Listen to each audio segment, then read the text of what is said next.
welcome to Get Fit Friday. I'm Beth Jeffers, and I'm at the Fitness Factor with Whitney Brown. Good morning. We're in the middle of a workout, and we have been talking for the last few weeks about fat loss and the most effective way to lose fat and how to implement it into our exercise routine.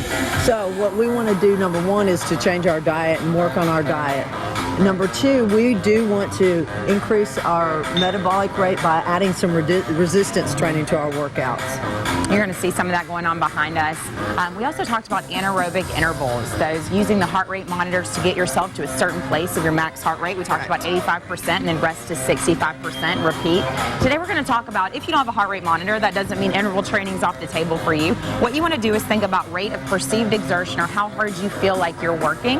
You can also use time there. So if you're using RPE, is what we call it, you can work to about an 8 or a 9, and then rest until you feel like you're about a 4 or so on a scale of 1 to 10. If you're using time, you just work for a certain amount of time and you rest for a certain amount of time. Right. The neat thing about interval training to me is that you don't get bored. No. It's not like you get on your piece of equipment and you know you're going to be on there for 45 long minutes and steady driving.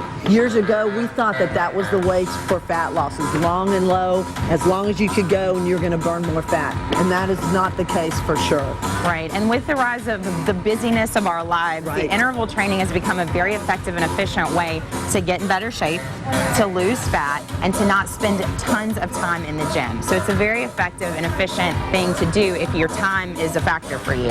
Right. So now you know it.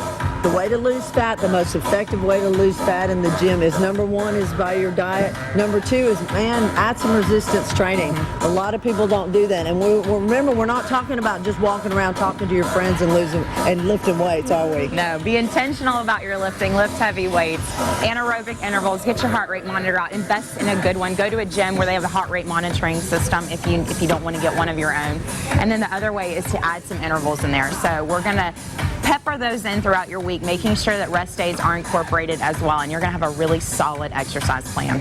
Right. It's time to fall back into fitness. That's Kids right. are back in school. Get that exercise program revved up. We're here to help with the Fitness Factor if you need help. We'll see you next week. For more Get Fit Fridays, go to WCBI.com.